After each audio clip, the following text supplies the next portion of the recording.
सबसे पहले बात करेंगे प्रधानमंत्री नरेंद्र मोदी के दौरे की। आखिरी चरण, आखिरी देश प्रधानमंत्री के 5 देशों के दौरे को लेकर नामीबिया। पीएम नामीबिया पहुंचे। खूब यहां प्रधानमंत्री नरेंद्र मोदी का स्वागत किया गया और स्वागत के साथ साथ प्रधानमंत्री नरेंद्र मोदी के इस दौरे से कई अहम कामयाबी की जो तस्वीर है वो भारत के लिए मिली। जब पीएम एयरपोर्ट पर पहुंचे, देखिए किस तरह से वहां स्थानीय सांस्कृतिक वाद्य यंत्रों के जरिए प्रधानमंत्री का स्वागत अफ्रीकन अंदाज में किया गया। साउथ अफ्रीका का ये देश है और प्रधानमंत्री नरेंद्र मोदी भी इसी तरह से इसमें घुले मिले नजर आए, काफी एंजॉय करते नजर आए। इसके बाद प्रधानमंत्री नरेंद्र मोदी की मुलाकात यहाँ के प्रेसिडेंट नांदी से हुई और उसके बाद कई मुद्दों पर बातचीत हुई। ये तस्वीर देखिए।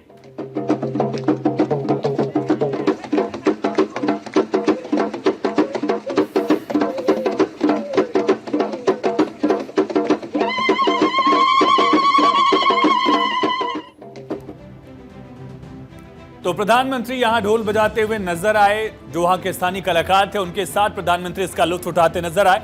कई बार ऐसी तस्वीरें सामने आती रही प्रधानमंत्री जब विदेश दौरे पर रहे हैं। इसके बाद प्रधानमंत्री पहुंचे स्टेट हाउस और यहां के प्रेसिडेंट नांदी से प्रधानमंत्री की मुलाकात हुई है।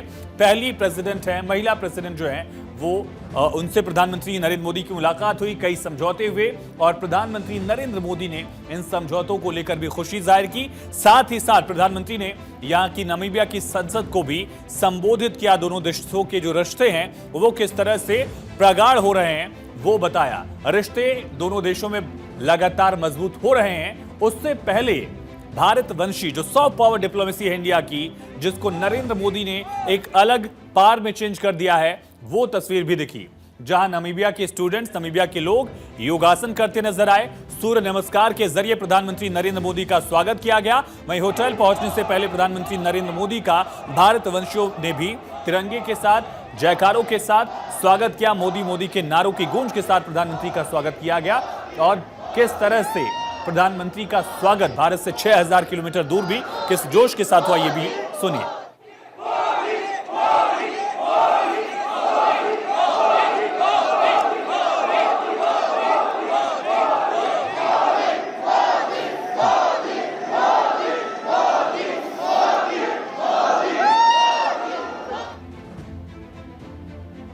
वर्ल्ड मैप पर नामीबिया को अगर पॉइंट करना हो तो बहुत मुश्किल हो जाएगा। एक छोटा सा देश है अफ्रीका में, साउथ अफ्रीकन देश, लेकिन इस छोटे से देश में हाल फिलहाल में कई सारे खनिज जो हैं वो मिल रहे हैं। और कौन कौन से खनिज हैं समझिए, जो भारत के लिए बहुत अहम हो सकते हैं, जो भारत के लिए विकसित भारत बनने में मदद कर सकते हैं। सबसे अहम है समुद्र के अंदर हीरे के विशाल भंडार, सबसे अहम है और भारत के लिए इंपोर्ट करने के लिहाज से भी ये काफी अहम हो सकता है। समुद्र के अंदर 8 करोड़ कैरेट से भी ज्यादा के जो हीरे हैं वो यहां पाए गए हैं। इनको लेकर भी लगातार खनन का काम चल रहा है। इसके अलावा रेयर अर्थ मेटल जो हैं वो काफी अहम है। ये रेयर अर्थ मेटल्स आपकी घड़ी से लेकर, आपके फोन से लेकर, आपकी कार से लेकर सैटेलाइट तक यूज होते हैं, मिसाइल्स तक में यूज होते हैं।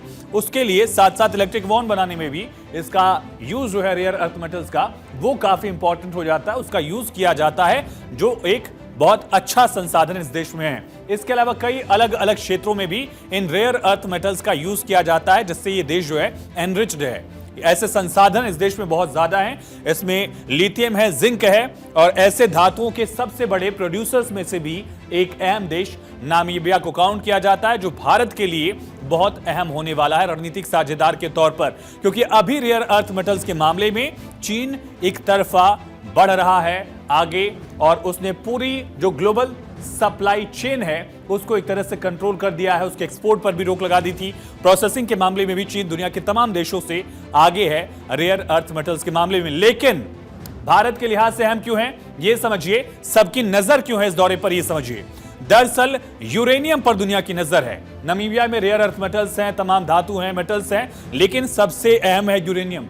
याद करिए, यही यूरेनियम जो था इसी के एनरिचमेंट को लेकर ही खबर आई थी, जिसके बाद यूएस ने अटैक कर दिया। B-2 बॉम्बर्स का इस्तेमाल करके ईरान के न्यूक्लियर पावर प्लांट पर अटैक किया था, इजराइल ने हमला कर दिया था। यूरेनियम जो है सबसे इंपॉर्टेंट है परमाणु बम बनाने में और पावर प्रोजेक्ट के लिए भी। नंबर 3 पर आता है यूरेनियम के प्रोडक्शन में देश।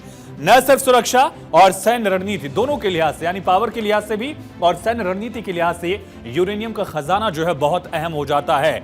यूरेनियम बेचकर नामीबिया अपनी अर्थव्यवस्था को रफ्तार दे रहा है। यूरेनियम एक ऐसा एलिमेंट है जिसके साथ परमाणु शक्ति जो है वो मजबूत हो जाता है। ये ऐसी अर्थव्यवस्था को और ज्यादा गति दे रहा है, ऐसी अर्थव्यवस्था जो लगातार ग्रो कर रही है।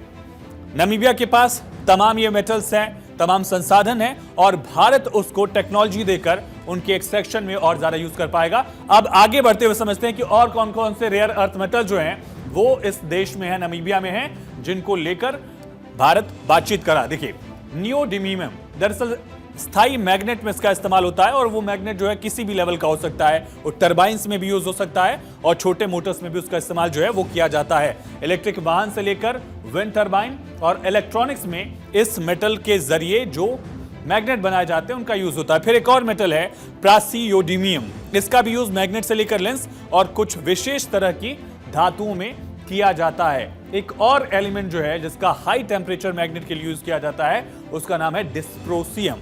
ऐसे रेयर अर्थ मेटल जो हैं वो नामीबिया में हैं और उनको लेकर भारत की तरफ से बातचीत की गई है।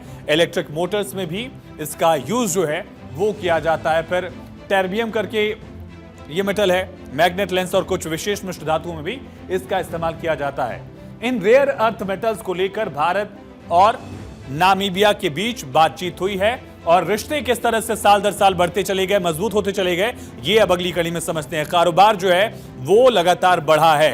भारत और नामीबिया के बीच अभी $654 मिलियन का कारोबार होता है। इसमें भारत एक्सपोर्ट ज्यादा करता है, इंपोर्ट कम करता है। अभी फिलहाल मेटल और ये रेयर अर्थ एलिमेंट जो है वही भारत उनकी तरफ से ले आता है। भारत का निर्यात जो है उसमें $418 मिलियन का एक्सपोर्ट जो है भारत की तरफ से किया जाता है। इंपोर्ट का आंकड़ा कम है, $235 मिलियन ही इंपोर्ट भारत कर रहा है, लेकिन इसको भी और आगे बढ़ाने की कोशिश जो है दोनों देश कर रहे हैं। इसके साथ ही भारत यहाँ की इंडस्ट्रीज में इन्वेस्ट कर रहा है। करीब $800 मिलियन का इन्वेस्टमेंट जो है वो फिलहाल भारत की तरफ से नामीबिया में किया गया है ताकि इनके प्रोसेसिंग से लेकर एक्सट्रैक्शन तक में दरअसल भारत की पहुंच भी हो और नामीबिया की मदद भी हो। दोनों देशों में किस तरह से जो दोनों देशों के रिश्ते हैं वो कैसे मजबूत हो रहे हैं ये भी समझिए। आज प्रधानमंत्री नरेंद्र मोदी वहां थे, वहां के प्रथम राष्ट्रपति को प्रधानमंत्री नरेंद्र मोदी ने याद किया, उनको श्रद्धांजलि दी, उनके मेमोरियल पहुंचे और मेमोरियल पहुंचने के साथ ही प्रधानमंत्री नरेंद्र मोदी ने उनको नमन किया, श्रद्धांजलि दिया।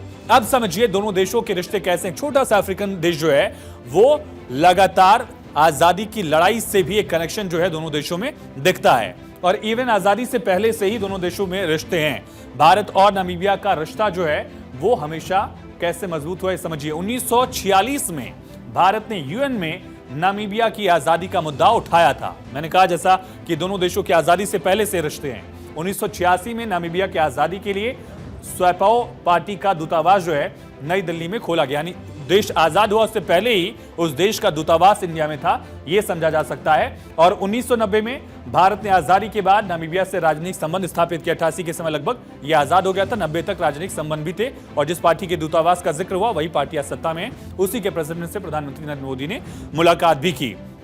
वीपी सिंह 90-91 वाले दौर के पहले उस वक्त 89 में अगर स्पेसिफिकली बात की जाए, वीपी सिंह देश के प्रधानमंत्री थे और उसके बाद वो दरअसल नामीबिया के दौरे पर जाने वाले पहले प्रधानमंत्री थे भारत के। अटल बिहारी वाजपेयी भी 98 में यहां गए थे और तब भी दोनों देशों के रिश्ते और मजबूत हुए और अब प्रधानमंत्री नरेंद्र मोदी ने इन रिश्तों को एक नया आयाम दिया है। ये दौरा अहम इस वजह से है क्योंकि हाल फिलहाल के दशक में नामीबिया में इन रेयर अर्थ मेटल्स की खोज और ज्यादा आगे बढ़ी है और यूरेनियम साथ ही इन रेयर अर्थ मेटल्स का यूज जो है चाहे वो परमाणु शक्ति हो या फिर टेक्नोलॉजी के मामले में विकसित भारत बनने के लिए इनका इस्तेमाल बहुत जरूरी है।